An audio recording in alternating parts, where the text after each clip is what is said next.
ओम श्री गणेशाय नमः। चौथ माता की जय। आइए संकट चौथ व्रत कथा को पूर्ण रूप से श्रवण करते हैं। आज सुनी जाने वाली सभी कथाएं इस वीडियो में सुनेंगे, जैसे विनायक जी की, देवरानी जेठानी की कथा और चौथ माता की कथा, जो कि विशेष तौर पर आज के दिन सुनी जाती है। आरंभ करते हैं। पहली कथा अनुसार किसी शहर में एक सेठ सेठानी रहते थे।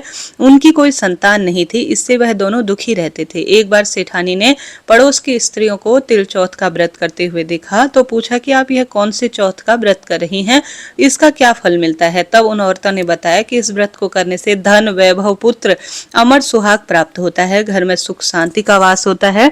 तब सेठानी बोली कि यदि मेरे कोई पुत्र हो जाए तो मैं चौथ माता और गणेश जी को 1.25 किलो तिलकुट चढ़ाऊंगी। चौथ माता की कृपा से 9वें महीने पुत्र की प्राप्ति हो गई, पर वह चौथ माता को तिलकुट चढ़ाना भूल गई, अर्थात तिल का प्रसाद चढ़ाना भूल गई। लड़का बड़ा हो गया और सेठानी को उसके विवाह की चिंता हुई, तो चौथ माता को 5.25 किलो का तिलकुटा चढ़ाने को उसने बोल दिया। लड़के की सगाई अच्छे कुल वाली सुंदर सुशील कन्या से भी हो गई और लग्न मंडप में फेरे होने लगे। लेकिन भाग्यवश सेठानी फिर से तिलकुट चौथ अर्थात जो तिल का भोग बहुत विशेष रूप से उसने बोला था, उसे वह भूल गई चौथ माता को और गणेश जी को भोग लगाने के लिए। तो ऐसे में गणेश जी महाराज और चौथ माता इससे नाराज हो गए। अभी 3 ही फेरे पड़े थे और चौथ माता ने लड़के को ले जाकर गांव के बाहर पीपल के पेड़ पर छिपा दिया। सब लोग बड़े अचंभे में रह गए कि एकाएक दूल्हा कहाँ गायब हो गया। पूरे कुछ दिन बाद जो वह लड़की थी वह पीपल पूजने के लिए गई। लड़की को उस पेड़ के पास से निकली तो एक पेड़ से आवाज आई और वहां से दूल्हा बैठा हुआ बोला, आओ मेरी अदब्याही नारी आओ। तो वह भागी अपने घर आई और अपनी माता को सब घटना कह सुनाई।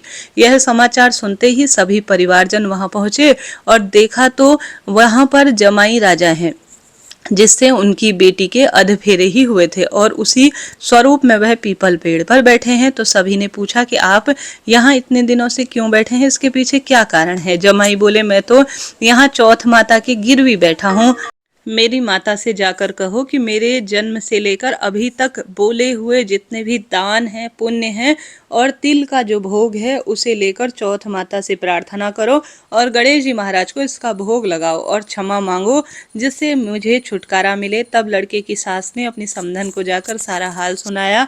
तब तो दोनों समधनों ने 1.25 मन का तिलकुटा गणपति भगवान और चौथ माता को पूजन करके लगाया। भोग अर्पण करके क्षमा प्रार्थी हुई। चौथ माता प्रसन्न हुई और दुल्हा राजा को वहीं पर लाकर बैठ दिया। वहां पर वर वधु के 7 फेरे पूरे हुए और वर वधु कुशलता पूर्वक अपने घर की ओर विदा हुए।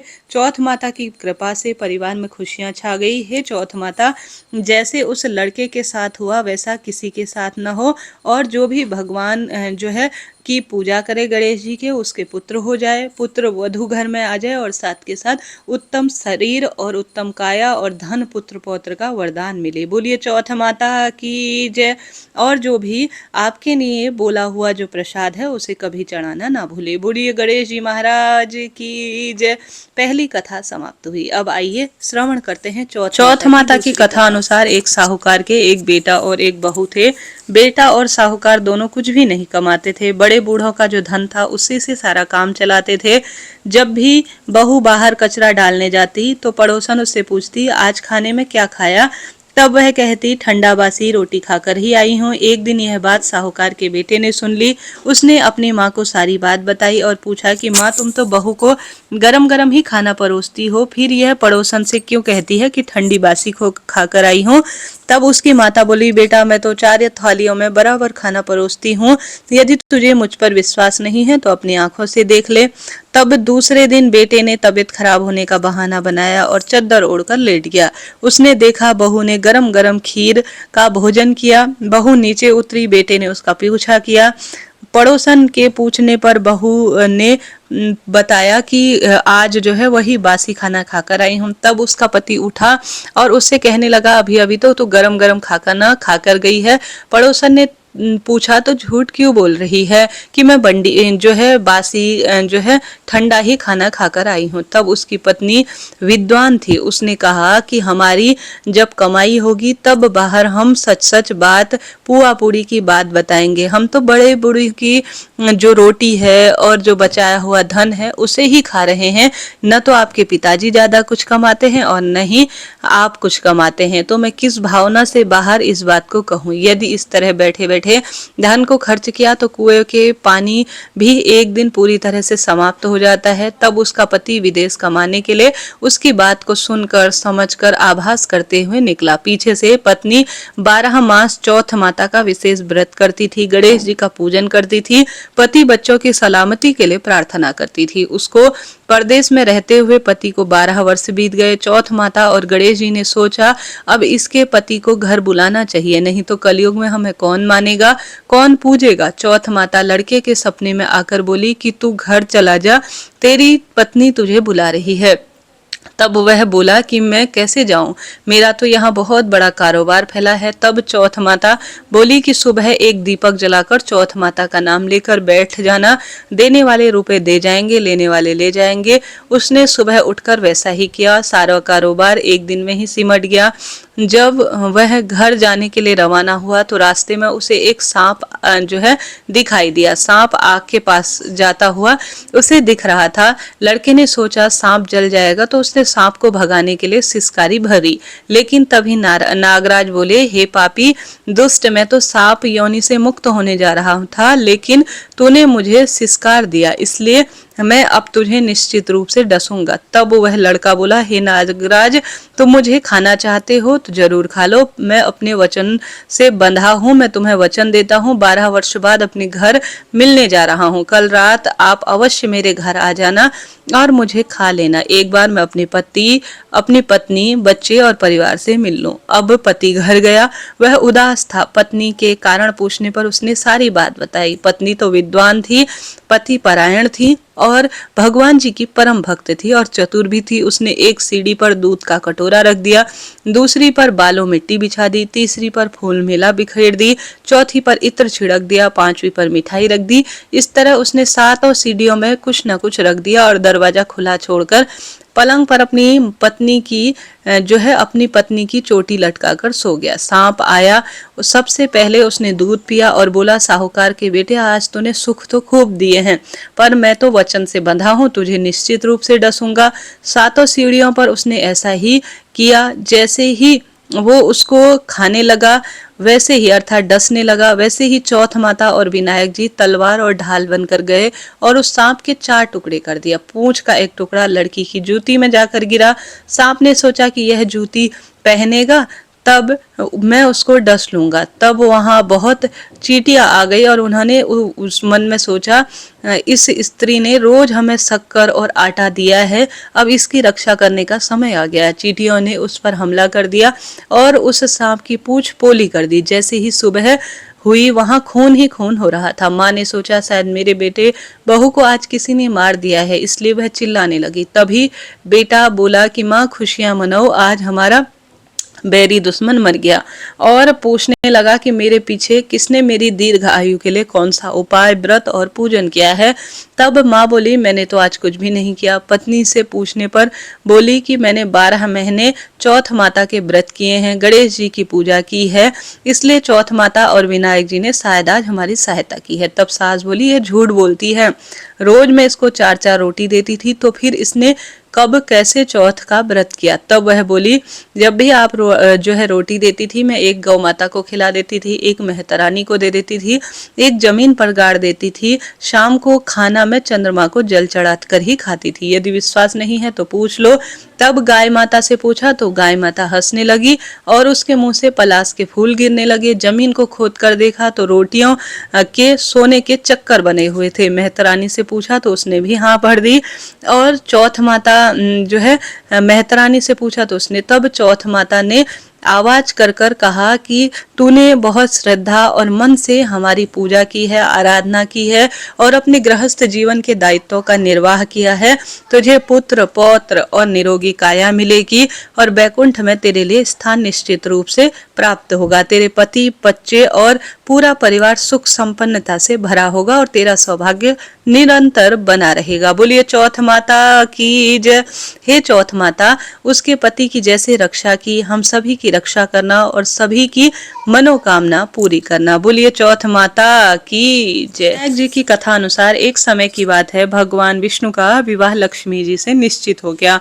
विवाह की तैयारियां होने लगी। सभी देवी देवताओं को निमंत्रण भेजे गए, परंतु गणेश जी को निमंत्रण नहीं दिया। कारण चाहे जो भी रहा हो, पर भगवान विष्णु की बारात में जाने का समय आ गया था। सभी देवी देवता अपनी पत्नियों के साथ विवाह समारोह पर आए।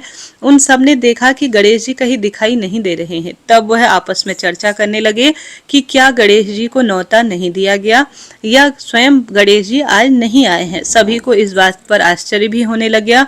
तभी सबने विचार किया कि भगवान विष्णु से ही कारण पूछा जाए। भगवान विष्णु से पूछने पर उन्होंने कहा कि हमने गणेश जी के पिता भोले शंकर महादेव को न्योता भेज दिया है। यदि गणेश जी अपने पिता के साथ आना चाहते हैं तो आ जाएं। अलग से न्योता देने की मुझे कोई आवश्यकता नहीं लगी है। दूसरी बात चल रही थी कि दूसरी बात तो यह भी है कि उनको 1.25 मन मूंग, 1.25 मन चावल, 1.25 मन घी, 1.25 मन लड्डू का भोजन दिन भर में चाहिए। यदि गणेश जी नहीं आए तो कोई बात नहीं, दूसरों के घर जाकर इतना सारा खाना पीना खाना अच्छा भी नहीं लगता है। इतनी वार्ता हो ही रही थी कि किसी एक ने सुझाव दिया, यदि गणेश जी नहीं आए तो उनको द्वारपाल बनाकर बैठा देंगे कि आप घर का ध्यान रखना। आप तो चूहे पे बैठकर धीरे धीरे चलोगे तो बारात से पीछे बहुत रह जाएंगे। ऐसे में यह सुझाव सबको पसंद आया तो विष्णु भगवान ने सहमति दी। होना क्या था कि इतने में ही गणेश जी वहां आ गए और उन्हें समझा बुझाकर घर की रखवाली के लिए बैठा दिया। बारात चल दी।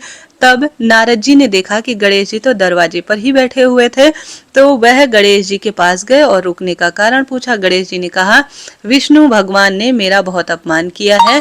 नारद जी ने कहा कि आप अपने मूसक सेना को आगे भेज दे तो वह रास्ता खोद देंगे, जिससे कि उनके वाहन धरती में ही धस जाएंगे।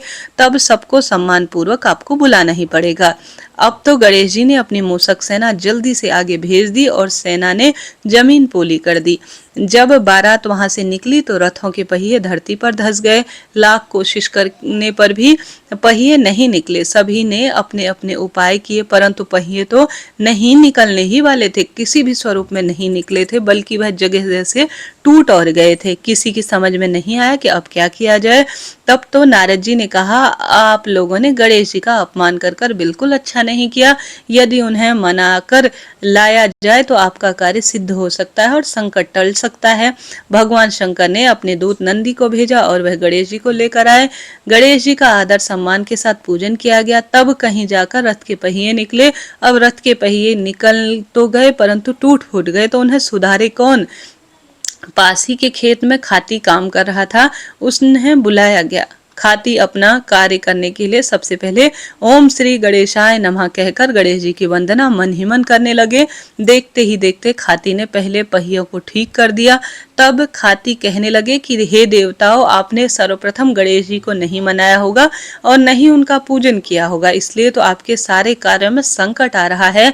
हम तो मूर्ख अज्ञानी हैं, फिर भी सबसे पहले गणेश जी को पूजते हैं, उनका ध्यान करते हैं। आप लोग तो देवतागण हैं, फिर भी आप गणेश जी को कैसे भूल गए। अब आप लोग भगवान श्री गणेश जी के जय जयकार बोलकर जाएं और भूल चूक के लिए क्षमा प्रार्थी हूं तो आपके सारे काम बन जाएंगे और कोई संकट भी नहीं आएगा। ऐसा कहते हुए भगवान वहां से जो है, ऐसा कहते हुए सभी ने क्षमा प्रार्थी हुए और बारात वहां से चल दी और भगवान विष्णु और माता लक्ष्मी का विवाह संपन्न होकर सब लोग सकुशल लौट आए। हे गणेश जी महाराज, जैसे आपने भगवान विष्णु के कार्य सार दिए अर्थात कारज सार दिए, ऐसे सभी के कार्य आप सिद्ध करना। बोलिए गणेश जी महाराज की जय। प्रिय श्रोताजनों, इस तरह से यह गणेश जी महाराज के आज की सुनी जाने वाली सभी कथाएं मैंने आपको श्रवण कराई। आपने सुनी, आपका धन्यवाद और आभार। वीडियो उचित उपयोगी रहते हैं तो राधे राधे लिखें और कमेंट्स में जय श्री गणेश जी महाराज लिखें। व्रत विधि चैनल पर आ गई है। राधे राधे।